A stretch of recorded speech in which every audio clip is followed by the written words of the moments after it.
নমস্কার বন্ধুরা, আপনাদের সকলকে আমার চ্যানেল বেঙ্গলি কুইজ মাস্টারে স্বাগত জানাই। তো চলুন শুরু করি আজকের প্রশ্নোত্তর পর্ব। ভারতীয় মহিলা ক্রিকেটার হিসাবে প্রথম ডবল সেঞ্চুরি কে করেছেন?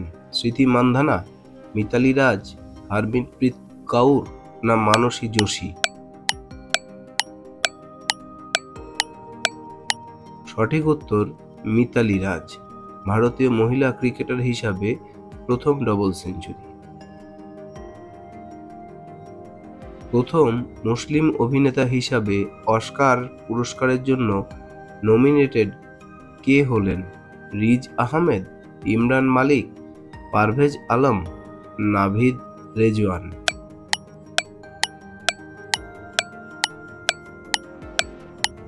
সঠিক উত্তর রিজ আহমেদ, প্রথম মুসলিম অভিনেতা হিসাবে অস্কার পুরস্কারের জন্য নমিনেটেড হলেন। মানুষের হাতের বাহু কোন শ্রেণীর লিভার? প্রথম, দ্বিতীয়, তৃতীয় না কোনোটিই নয়?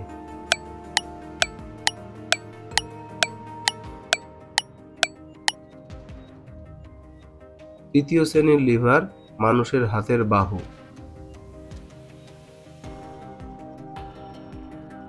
স্বর্ণ উৎপাদনে বিশ্বে শীর্ষস্থানাধিকারী দেশ কোনটি? চীন না ভারত, বেলজিয়াম না কঙ্গো?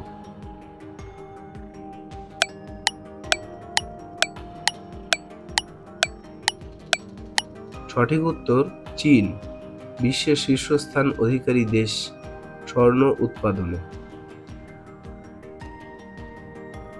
কলকাতায় মেট্রো রেল কবে চালু হয়? 1980 সালে, 1982 সালে, 1984 সালে না 1986 সালে?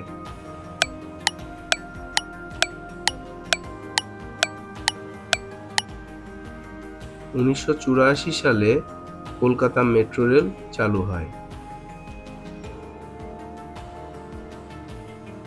ম্যাডোনা ছবিটি কে এঁকেছেন? Raphael, Pablo Picasso, Michelangelo না Leonardo da Vinci?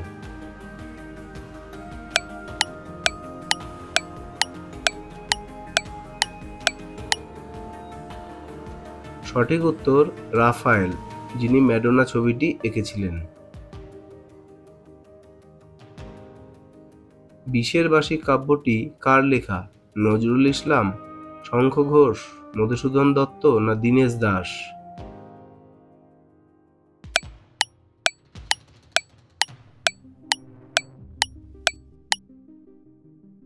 Nazrul Islam বিষের বাঁশি কাব্যটি লিখেছিলেন।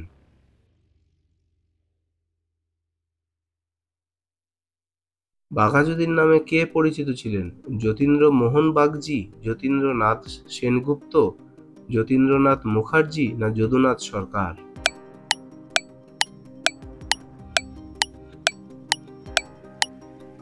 যতীন্দ্রনাথ মুখার্জিকে বাঘাযতীন হিসাবে সবাই জানতেন।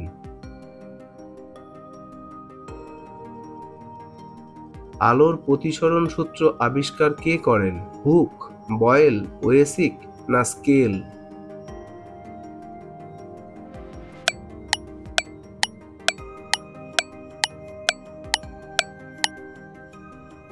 স্কেল আলোর প্রতিসরণ সূত্র আবিষ্কার করেন।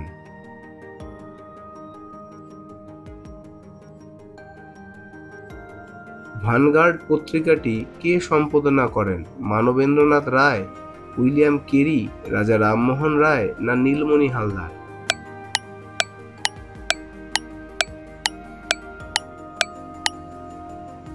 মানবেন্দ্রনাথ রায় ভ্যানগার্ড পত্রিকাটির সম্পাদনা করেন। মৃতজীবী উদাহরণ হল ছত্রাক, কলসপত্র, স্বর্ণলতা না শৈবাল?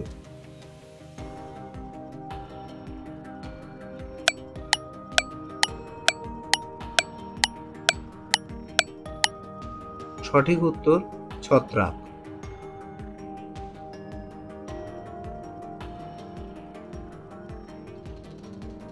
কালো সীসা কাকে বলা হয়? কোক, কার্বন, গ্রাফাইট না ভূষাকালি?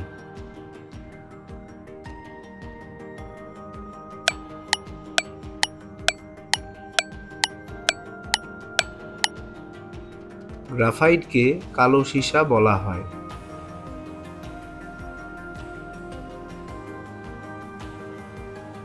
বন্ধুরা, আজকের প্রশ্নোত্তরের এই পর্বটি কেমন লাগলো অবশ্যই কমেন্ট করে জানাবেন। যদি ভালো লাগে তবে লাইক করবেন, সাথে শেয়ার আর সাবস্ক্রাইব করার অনুরোধ করলাম। সাবস্ক্রাইব করার সময় বেল আইকনটি প্রেস করতে ভুলবেন না, কারণ আমি এরকম মজার আর ইনফরমেটিভ ভিডিও এই চ্যানেলে ধারাবাহিকভাবে দিতে থাকব। আজকের মতো পর্বটি এখানেই শেষ করছি। সবাই ভালো থাকবেন, দেখা হচ্ছে পরের পর্বে। ধন্যবাদ।